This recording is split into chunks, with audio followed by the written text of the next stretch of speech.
This video is an introduction to the British Constitution. Quite often when you hear that word constitution, you assume that it is a thing, a document, particularly in the case of the United States. It is a document. Unfortunately, it isn't just a physical thing. It's slightly more complicated than that. It's a concept. A constitution is the rules of the game, the laws that govern a country, that set out who has power, what the roles of each branch of government are, and therefore the rights of citizens and the responsibilities of citizens are explained as well. And so the Constitution isn't just a thing, but a concept. And in the United Kingdom, we are quite a rarity. Our Constitution cannot be found in one place. There are only a small number of countries in the world where that is so. I've mentioned ourselves, Great Britain, but we've also got Canada, Saudi Arabia, Israel and New Zealand. And when a country doesn't have one document or a codified constitution, when a country's constitution can be found in many sources, we refer to it as an uncodified constitution. If I wanted to go and get and read the American Constitution, I could do so quite easily. Many American citizens have one in their home. Their rights and responsibilities and the rights and responsibilities of government and the relationship between different branches of government is drawn out in that document. We don't have that. Our Constitution comes from very many places. So therefore we refer to it as uncodified. And every country, from the most to the least democratic, has a form of a constitution in one way, shape or another. Now the good thing and this is very basic and we'll talk about this in class in more detail, one advantage of having an uncodified constitution is that it can adapt with the times.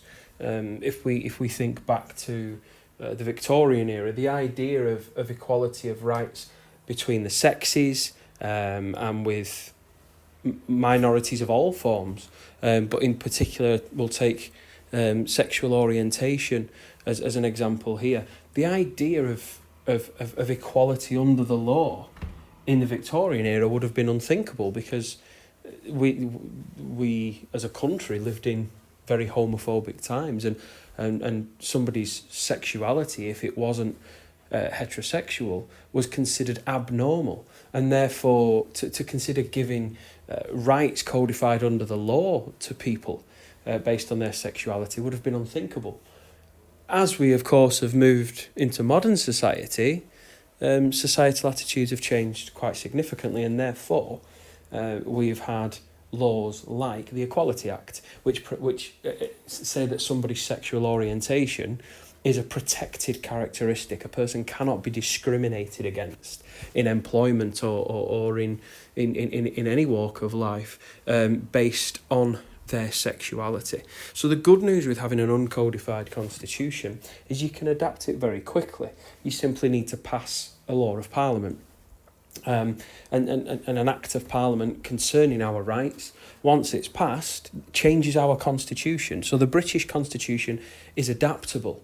In America, there have been for nearly 50 years now. In 1973, we got the Equal Rights Amendment, which passed through Congress. But because of the Constitution, any laws that would change the Constitution require 2/3 of each House of Congress and 3/4 of the states to approve it. So it's very difficult to change the American Constitution, and the Equal Rights Amendment to this day hasn't been adapted into US law. So the good thing about having an uncodified constitution is that our laws, our rights and responsibilities adapt with the times. And again, we can look at that as a positive. We could also view that as a negative. That if we one day were to have an authoritarian government that wished to clamp down on our rights and responsibilities, all they need is a simple majority in Parliament to do it. And so the idea that our rights being adaptable is a part of our constitution can be seen as both a negative and a positive. But also another thing that I hinted at when I was talking about American citizens, it's actually very difficult to know what rights British citizens do and don't have, and what responsibilities we have as citizens. In America, we have the so-called Miranda rights, rights that are given to individuals when under suspicion of committing a crime. And I would say that there is a more knowledgeable rights culture in the United States than there is in the United Kingdom. The average citizen in the United States knows exactly what their rights are and are not. And I think we, as a nation, don't necessarily have that same level of knowledge about what exactly we can and cannot do, and what government and bodies of the state can and cannot do to us as individuals. So we've looked at the first sort of element of the nature of the British Constitution, the fact that it's uncodified. It can be found in many different places. The second thing is that the British Constitution has a unitary system of government.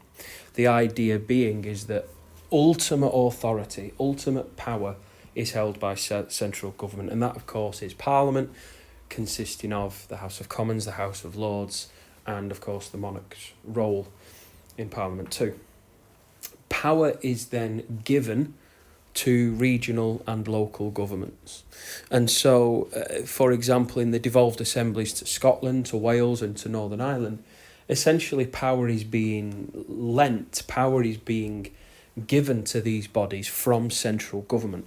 Ultimately, the most powerful element of the British Constitution, of the British system, is central government. That's where power is held.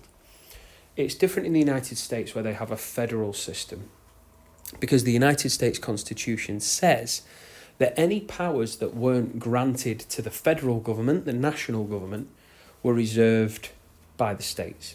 So when the founding fathers from across the 13 colonies, when they met to write the United States Constitution and to form the United States of America, their individual states were giving up power to a central government. And so their mindset was that power was bottom up. Power was held by the states, and they were granting power to the central government.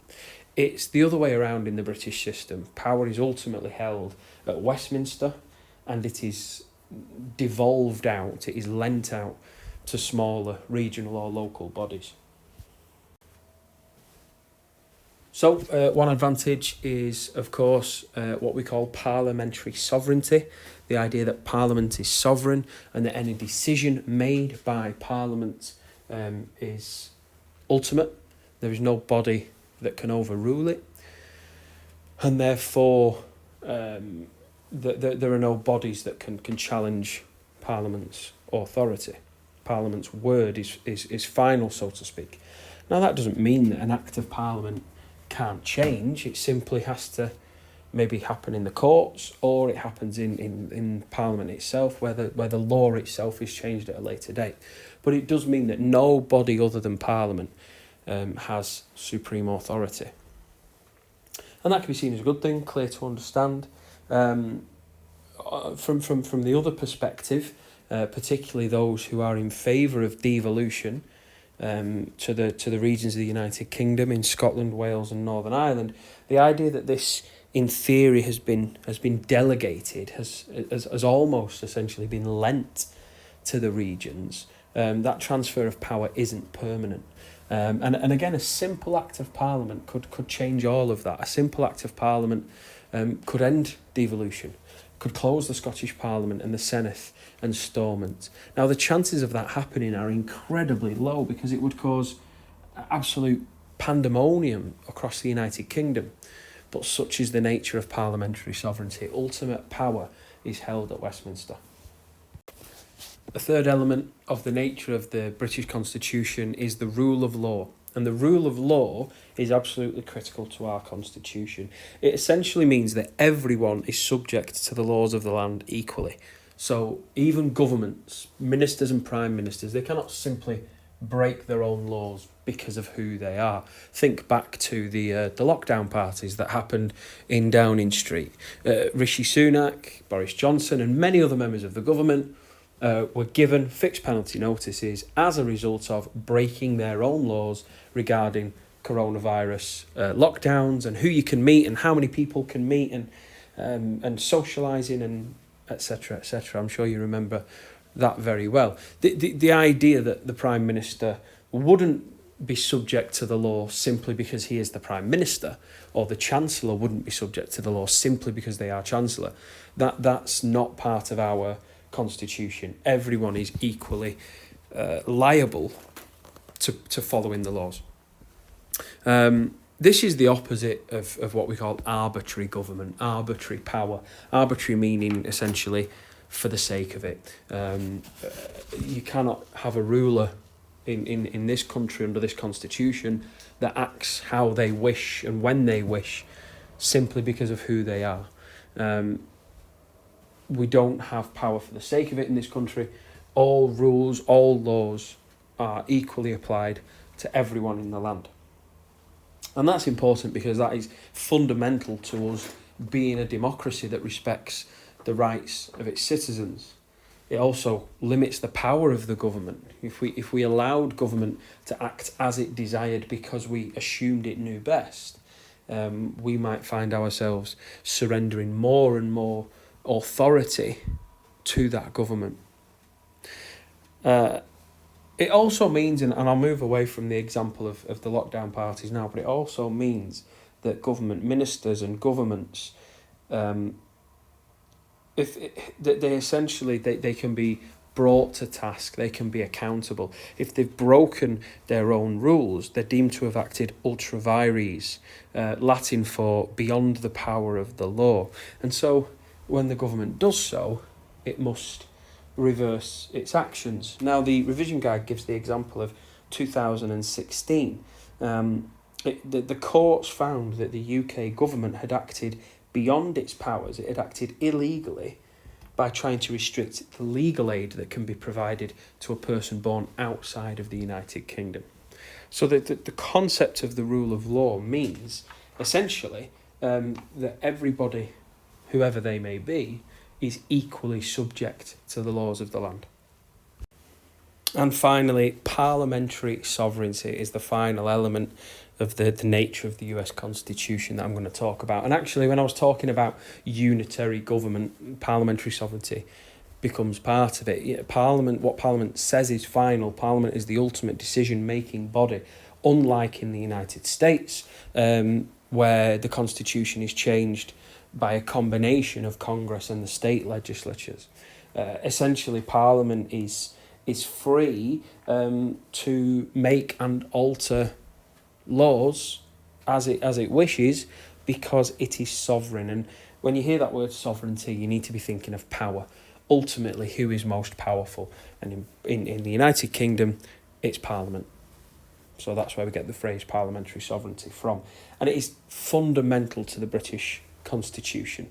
I always provide the American example as one of how other countries operate, but it's fundamental to the British Constitution, the British way of politics, that Parliament is most powerful. And harking back to the days of the EU referendum, there were politicians who wanted to leave the European Union because European laws could take precedence over UK laws, and some politicians said, well, in that case, Parliament is no longer sovereign. Ultimately, Parliament could have repealed the law of 1973, taking it into the European Union. So theoretically, Parliament did remain sovereign, but that would have been a very drastic action to take if, for example, the British government opposed a change to fishing quotas in the North Sea. To leave the entirety of the EU over that one issue was not going to happen. Although in theory Parliament remained sovereign, the European Union was a challenge to parliamentary sovereignty. So again, the good news, and I sort of mentioned it earlier on, the good news when it comes to parliamentary sovereignty, the fact that constitutional law is passed just like any other. So a law regarding the rights of citizens, like the Equality Act in 2010, passes in exactly the same way as any other law. There's no additional process to changing our constitution. And so that makes the United Kingdom constitution flexible, open to change, and it makes it easy for Parliament to react to the desires of society. It also means that one fundamental concept of parliamentary sovereignty is that one parliament cannot bind another to do as it wishes. So Boris Johnson's last parliament, before his sort of long wait for a resignation, couldn't have passed a law saying that the next government led by Liz Truss or Rishi Sunak, the next government couldn't do anything about the cost of living crisis in terms of fixing the energy price cap. One parliament cannot tell a future parliament what it can and cannot do. A.V. Dicey, who you can see there, who is perhaps the most famous scholar of the British Constitution, he referred to parliamentary sovereignty and the rule of law as the twin pillars of the British Constitution. It is those two principles that the Constitution is based upon and founded upon.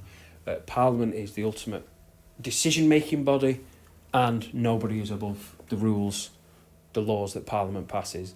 The British Constitution, in its entirety, is based upon those two fundamental principles. Okay, then, quick recap. This video was an introduction to the British Constitution and its sort of the nature of it, the key principles that underpin it. First of all, we talked about how the British Constitution is uncodified. You may see online and in older textbooks the word unwritten used rather than uncodified. Please don't use the term unwritten, because many elements of the British Constitution are written down. The Equality Act gives rights to citizens. It's part of the British Constitution. You can print it off and read through it if you desired to do so. So don't use the phrase unwritten, use uncodified. And remember that many countries in the world are operating under a codified constitution where the document is in one place. To my knowledge, there's only Britain, Israel, New Zealand and Saudi Arabia that I know of that don't have a codified constitution. So Britain is a rarity in that it doesn't have a codified constitution, and that the sources of the constitution come from many places. And we will look at the sources of the constitution later on. Secondly, we looked at the unitary nature of government, the idea that power is top-down, that the national central government is the most powerful, and it essentially devolves or lends power to local or regional governments. We compared that with the United States, the so-called federal system, where power is ultimately bottom-up. The states hold ultimate power, and they grant powers to the federal government. Then we moved on to what A.V. Dicey called the twin pillars of the British Constitution, the rule of law and parliamentary sovereignty. First of all, the rule of law essentially means that nobody within Britain is above the laws of Britain. So the government, the monarch, the Prime Minister, whoever they may be, cannot simply break the law because of who they are. The laws are there for everyone and they apply equally to everyone. And the second pillar of the British Constitution, according to Dicey, is parliamentary sovereignty. Parliament is sovereign, meaning most powerful, and therefore there is no other legislature, no other law-making body that can sort of ride roughshod over it. It's fundamental to the British Constitution. And it means that our rights, or the British Constitution itself, can be changed by a simple act of Parliament. The Equal Rights Amendment in the United States, which essentially was just going to codify that people have equality under the law regardless of their sex. The Equal Rights Amendment got 2/3 of a majority of the House and the Senate, but it didn't get the 3/4 of states needed to make it part of the Constitution. And we're coming on for nearly 50 years of the Equal Rights Amendment waiting to become part of the United States Constitution. Laws like the Sex Discrimination Act and later the Equality Act have brought rights to the British people simply with a majority of Parliament, and that is thanks to parliamentary sovereignty. Okay, so there's your introduction to the nature of the British Constitution.